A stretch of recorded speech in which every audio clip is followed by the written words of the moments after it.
Hi there, my name is Junaid Islam, and I'm the Digital Trust Lead for the Smart City Council. And this presentation was created for the Cybersecurity Summit in Sydney, April 30th. So the first question you might want to ask is, what exactly is digital trust and why is it important? Smart cities will revolutionize the way we live just by making things a lot more efficient. But if they're not managed properly, they can also end in disaster. But let's take a really simple example of being stuck in traffic.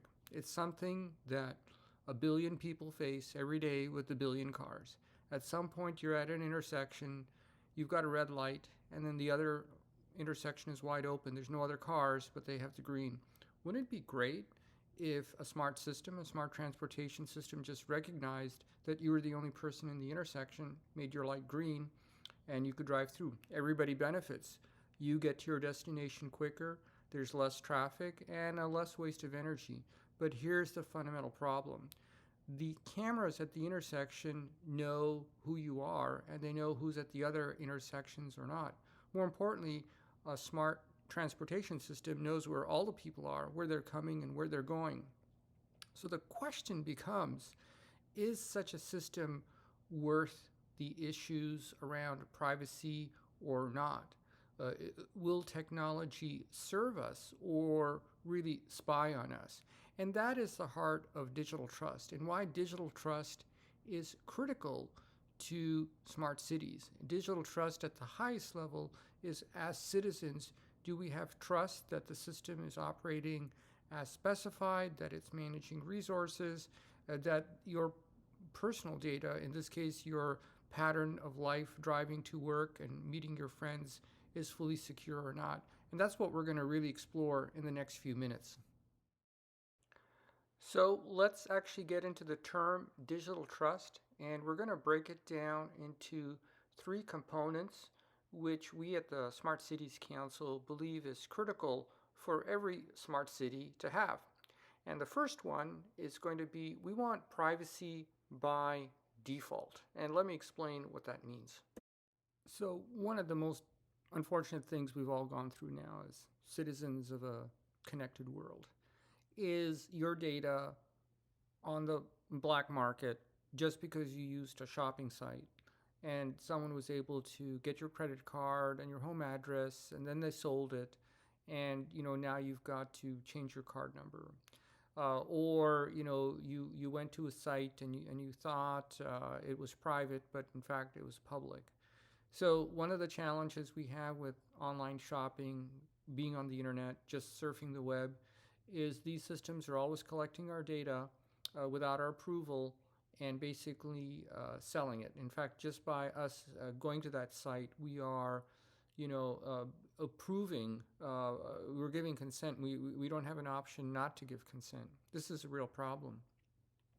And that's just shopping online, and that's a problem. Now, let's think about smart cities with, as we used in that simple example, smart traffic management, cameras everywhere that can see all the cars and all the people, sensors, sensors in apartment buildings, sensors in shopping malls that can track you inside the building, that know, are you alone or are you with somebody? What are you doing? Who are you seeing and where are those people going? So the idea that we would opt in or opt out as we walk into a shopping mall or go into an office on a system by system basis is just impossible logistically. So one of the important concepts in digital trust is that we want privacy by default. And what that really means is, as the system collects data about you, your cars, who you're meeting with, and what you're doing, by default, we want all that data to be encrypted and only used on a specific basis where it's needed for resource management. So in a traffic management system, the only reason the system should be collecting data is to speed up the flow of people through an intersection, cars, or matching subway systems to the traffic load on the highway. But there's no need for the traffic management system to know who you are. So privacy by default really says collect only the information that you need. and that once the system is done with that processing, it should be deleted. There's no need to keep personal information about anything you do. So we want privacy by default as one of the foundational elements of digital trust. So now that we understand why privacy by default is critical in these very complex systems with a lot of sensors and imaging devices, the next thing we really want from our smart city is full transparency in the use of that data. That is, now that we expect the smart city is keeping our data private by default, we want some assurances that's really happening. How is the data being encrypted? How is the data being used by smart energy and transportation systems? And if it is being sold to a third party, how and why is that being done? So now let's explore that in a bit more detail. Now, the first question you might ask is full transparency possible? And the answer is yes, and some people might say, or some governments might say, well, if we are putting everything online, all our transactions, we're actually breaching privacy. And the answer is actually the opposite. Part of the reasons in a smart city we want to mandate privacy by design and then full transparency is we actually want anybody in the public to be able to access the logs of, say, the traffic management system and see that, yes, there are logs showing the rate of cars and how the lights are being changed and how the highway system is being coordinated with the load on the subway system, but there is no record of individuals. There's records of people and cars passing by intersections, but not who they are. So full transparency of the smart city becomes critical of ensuring that we have privacy. And it's the only way. Now, one of the important things here is not only should we ask the smart city to be fully transparent in the data it collects, the next step is really around procurement. Cities are all run by taxpayers around the world, no matter where you live. It's your tax money. So the transparency should exist on the procurement of these smart systems. So when the RFP is written, that should be a public process. When it goes out to bid, the bidders, their submissions should be public, especially the winner, in terms of who they won, and why did they win. That should all be in the public domain online. And this is key to enabling digital trust. First, I want to make sure that our data is secure and encrypted and only accessed. I want the system to be transparent so that we know that all of the tools to enable privacy are actually being enforced. And now this takes us to the third point, which is we want an economic model that pays for all of this, that's sustainable, that enables economic participation of all citizens. Looking at our three building blocks of digital trust, privacy by default, full transparency, and economic participation, the thing that might strike you is number one and number two seem to go hand in hand, but economic participation, that seems kind of odd.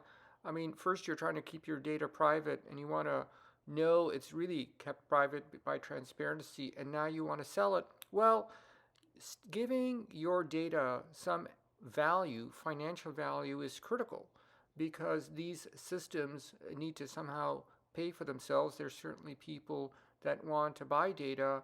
So economic participation really has a number of components. One, if you opt in, that is, it's privacy by default, but if you opt in to sell information about yourself, you want that to be monetized some way, and you want to get some benefit, whether it's a free ride on the subway, free energy, or some money. That is critical to enabling a sustained environment. So we really want to ensure all stakeholders make some money or get some reward, which includes citizens. So economic participation for everybody, not the big vendors and the businesses, but individuals, is key. And as I just mentioned, stating the value of someone's data so that they can sell it. And one of the ways this really comes together is this concept of a resource marketplace. So we have a resource marketplace not just for big system resources like lanes on a highway that you can buy premium, or a ticket on a subway or a bus, but we have a resource marketplace for the data itself on people. By default, that data is private, and the system ensures that it is kept private through its transparency. But we have this notion of a resource marketplace where people can buy and sell data about themselves. They can sell data about their air conditioner, they can sell data about their car. They're basically opt in, and by opting in, they do get some economic benefit. And that is critical. We want to keep the door open for innovation in smart cities with new products and services, and that does require data. But we want that specifically on an opt in basis, and that's because the system is private by default. So there is opt in. So when people opt in, there is some economic benefit. And of course, all of this is fully transparent. So we know who's in the smart city, we know what the services are being used. We don't know who because it's private by default. The system is open and for all stakeholders, and we do have a number of people who are participating economically, but by choice. And now we see the three building blocks of our smart city. So I hope you found that interesting, and more importantly, you see why integrating digital trust into the smart city strategy is critical. It's the only way that citizens will feel safe, will want a smart city, and more importantly, there is sustainability through a marketplace of content, a marketplace of data in both directions, so that all participants, not just the vendors, but also the citizens, can basically participate and make a smart city better. We at the Smart Cities Council are also committed to making sure that digital trust is a part of all of the smart cities we participate in, and we hope that you will join us in this long-term initiatives to make sure that technology serves the purpose. Thanks for your time, and look forward to working together on this.